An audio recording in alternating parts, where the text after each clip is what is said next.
काळ होता साल 1600चा. जिथे तिथे मुघलशाही आ वाचून पसरली. आपला महाराष्ट्र दुबळा पडत चालला होता. यवनांनी हाहाकार माजवला होता. प्रजा भयभीत झाली होती.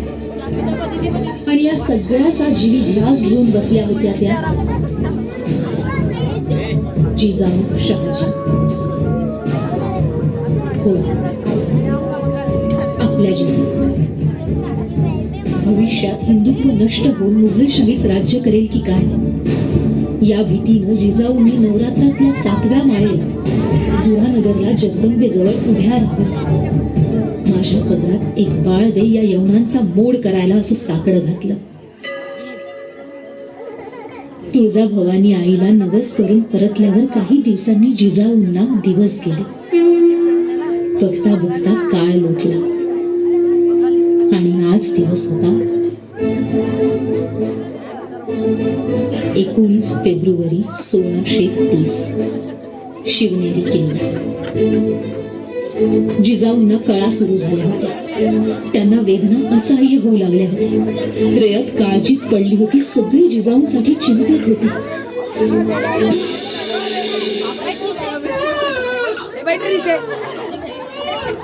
सूर्यास्ताच्या वेळेला सह्याद्रीच्या आडून सूर्य उगवला होता. हो,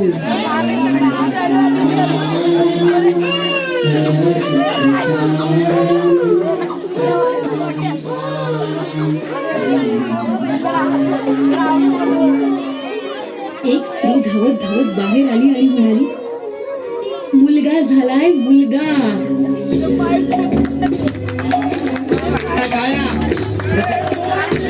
जय शिवाजी.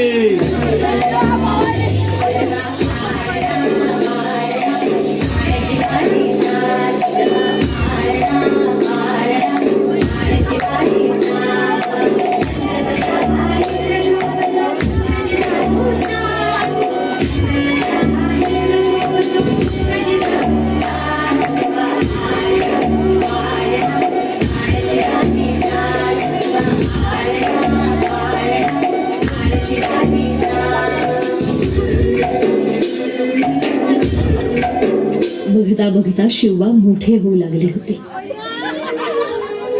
जिजाऊंनी सगळी माहिती सांगितली होती शिवबाला. स्वराज्य स्थापन करण्यासाठी सगळी शिकवण दिली. तलवारबाजी, घोडेस्वारी, दानपट्टा या सगळ्यात तर निपुण झाले होते आपले शिवबा. पण राजघराण्यातला वारस असूनही मावळ्यांच्या मुलांसोबत खेळत शिवबा. त्यांची भाकरी भाजी खात तेच त्यांचे सवंगडी असे. असं करता करता शिवबा वयात आले होते. आणि आता ते महाराज झाले होते.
अर्थात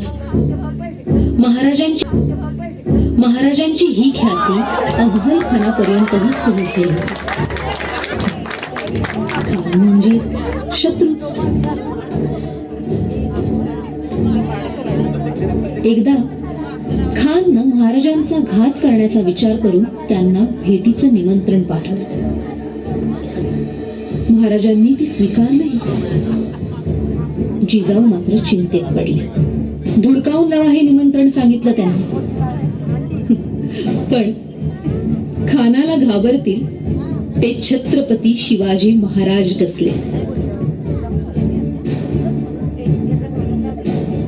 राजांनी खानला आपण त्याला घाबरलो असे दाखवले आणि त्यानेच प्रतापगडला यावं असा निरोप पाठवला.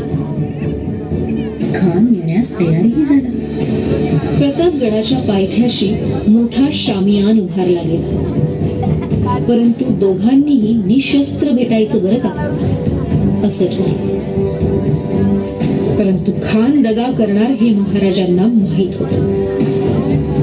खाननं कट्यार अंगरख्याखाली लपवली आणि वेळेआधीच तिथे पोहोचला. भेटीची वेळ जवळ येऊ लागली. जिजाऊंच्या डोळ्याला डोळा नव्हता. जिजाऊंसहित प्रजाही अस्वस्थ झाली होती. स्वराज्यात कुणालाच चैन पडेना.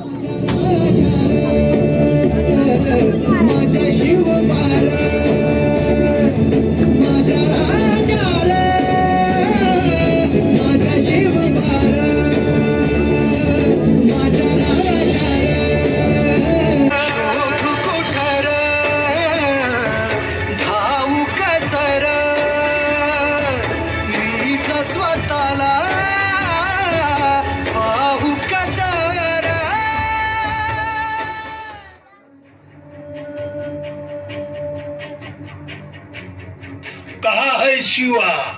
अब तक क्यों नहीं आया?